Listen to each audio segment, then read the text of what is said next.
আগামী কাল থেকে আপনার ফ্যামিলি কার্ড শুরু করা হবে এবং ফ্যামিলি কার্ডের অনেকগুলো বৈশিষ্ট্য আছে। ফ্যামিলি কার্ড হচ্ছে যে সার্বজনীন, অর্থাৎ সবাইকে দেওয়া হবে, সবাইকে হবে। শুরুটা করা হচ্ছে যে যিনি হতদরিদ্র, এবং এটার এমন পদ্ধতিতে করা হচ্ছে যেটা কোনোভাবেই রাজনীতি দ্বারা, আগে আপনাদের অভিজ্ঞতা আছে, মেম্বার সাহেবরা, ইউনিয়নের চেয়ারম্যান সাহেবরা আপনার এই ধরনের কার্ডগুলো নিয়ন্ত্রণ করতেন, কিন্তু এবার বায়োমেট্রিক কায়দায় আপনারা এটা করবেন এবং এখানে কোনো রকম এই প্রথম বাংলাদেশে একটি যুগান্তকারী নেওয়া হচ্ছে। আসসালামু আলাইকুম। আমি নিজে খুব নস্টালজিয়ার মধ্যে ঢুকে পড়ছি, কারণ অনেক বছর আগে, বিশেষ করে আমার শৈশবের খুব স্মৃতি জাগানিয়া সময় কেটেছে পাংশায়, এবং তা এত মধুর এবং তা এত হৃদয়ের সাথে জড়িত যে এই বিষয়ে আমি নিজে বলে আসলে শেষ করতে পারবো না। আমার প্রতিটি অঞ্চল, প্রতিটি এলাকার, প্রতিটি জায়গার ওই শৈশবের সব স্মৃতি সবসময় আমাকে সামনের দিকে এগিয়ে চলার পথ নির্দেশ করে।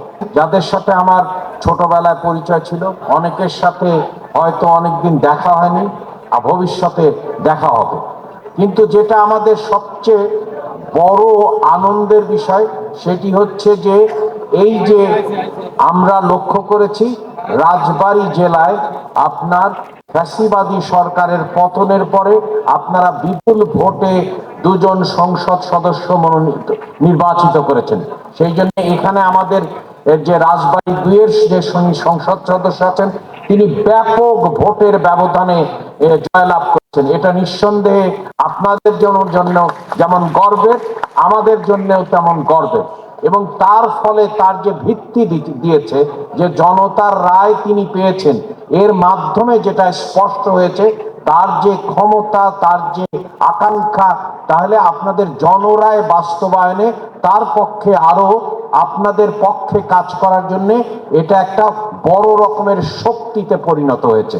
সেই জন্যে আমি আপনাদেরকে অসংখ্য কৃতজ্ঞতা জানাতে চাই যে রাজবাড়ী 1 এবং রাজবাড়ী 2-এ আপনারা এই ধরনের বড় বিপুল ভোটে বিজয়িত করেছেন।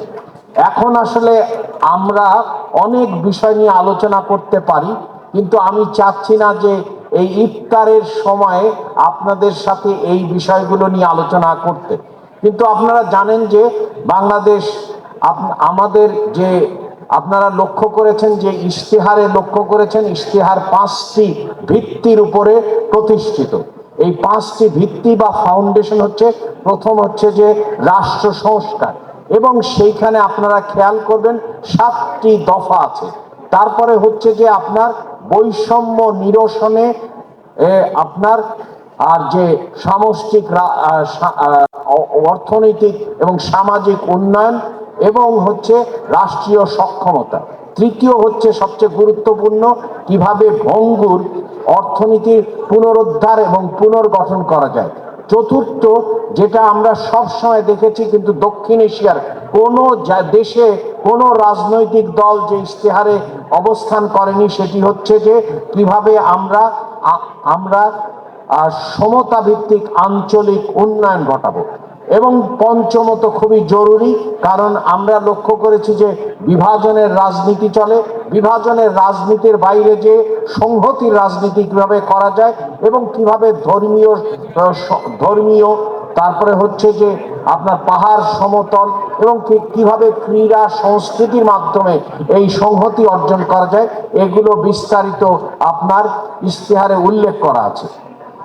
এই ইশতেহারের কথা এই জন্যে বললাম যে মাননীয় প্রধানমন্ত্রী যে সমস্ত বিষয় ইশতেহারে উল্লেখ করেছেন তার প্রতিটি বিষয় তিনি যে প্রতিশ্রুতি দিয়েছেন সেটি আজ জাতীয় ম্যান্ডেটে পরিণত হয়েছে, এবং তিনি সেই ম্যান্ডেট বাস্তবায়ন করবেন।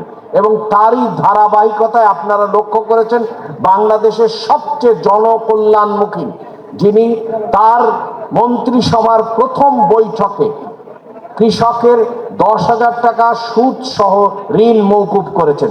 এটি একটা যুগান্তকারী পদক্ষেপ, কারণ 12 লাখ যদি কৃষক এই ঋণে থাকে, তার মানে 60 লাখ মানুষ তারা এই ঋণের মওকুফ হয়েছে, যার ফলে আজকে মূল্যস্ফীতির যে কষাঘাতে মানুষের নিষ্ক্রিয় অবস্থা, যে দীর্ঘ প্রলম্বিত মূল্যস্ফীতি চলছে, তার থেকে বাঁচার জন্য, নিষ্কৃতি পাওয়ার জন্য এই পদক্ষেপ গ্রহণ করা হয়েছে। এবং কালকে থেকে আপনার আরেকটি বিষয় আমরা দেখব, সেটি হচ্ছে ফ্যামিলি কার্ড। আপনারা খেয়াল করেছেন যে বাংলাদেশের অনেকগুলো এলাকায় ফ্যামিলি কার্ডের পাইলট শুরু হবে এবং রাজবাড়ী জেলার অন্তর্ভুক্ত একটি এলাকাও সেই পাইলট কার্ড হবে। আপনারা চিন্তা করেন, আজকে যে পরিমাণে আমরা কোভিড দেখেছি, কোভিড থেকে কি করতে পারিনি, তারপরে হয়েছে রাশিয়া ইউক্রেন ওয়ার, তারপরে এখনকার হচ্ছে ইসরায়েল এবং এই ওয়ার। এই যুদ্ধ অবস্থার মধ্যে বাংলাদেশের অধিকাংশ মানুষ আসলে দারিদ্র্যপীড়িত। তারা কি ধরনের পরিস্থিতি আছে এবং সব সময় যে কোনো সংকটে সবচেয়ে বেশি মাত্রায় ক্ষতিগ্রস্ত হন নারীরা। এবং নারীর অগ্রগতি মানে হচ্ছে সমাজের অগ্রগতি। নারীর অগ্রগতি যদি না ঘটে, তাহলে সমাজ কিন্তু সামনের দিকে এগোতে পারে না।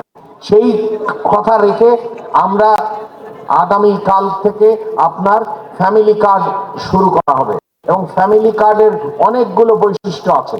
ফ্যামিলি কার্ড হচ্ছে যে সার্বজনীন, অর্থাৎ সবাইকে দেওয়া হবে, সবাইকে হবে। শুরুটা করা হচ্ছে যে যিনি হতদরিদ্র, এবং এটার এমন পদ্ধতিতে করা হচ্ছে যেটা কোনোভাবেই রাজনীতি দ্বারা, আগে আপনাদের অভিজ্ঞতা আছে, মেম্বার সাহেবরা, ইউনিয়নের চেয়ারম্যান সাহেবরা আপনার এই ধরনের কার্ডগুলো নিয়ন্ত্রণ করতেন, কিন্তু এবার বায়োমেট্রিক কায়দায় আপনারা এটা করবেন।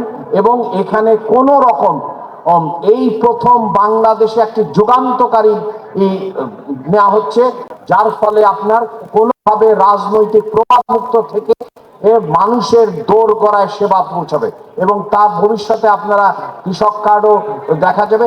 তাহলেই এই কথা বলতে চাই, সেটি হচ্ছে যে আজকে আমরা হচ্ছে রোজা রাখছি, আল্লাহর কাছে আমরা প্রার্থনা করি যে আমাদের যে বিপুল বিজয় হয়েছে, যে ইশতেহার আমাদের সামনে এসেছে, সেই ইশতেহার যাতে আমরা সঠিকভাবে বাস্তবায়ন করতে পারি এবং মানুষের কল্যাণ রাষ্ট্র গড়ে তুলতে পারি, গণতান্ত্রিক রাষ্ট্র গড়ে তুলতে পারি, সমাজে অধিকার প্রতিষ্ঠা করতে পারি এবং বাংলাদেশকে দক্ষিণ এশিয়া তথা এশিয়ার এক উজ্জ্বল রাষ্ট্রে আমরা পরিণত করতে পারি।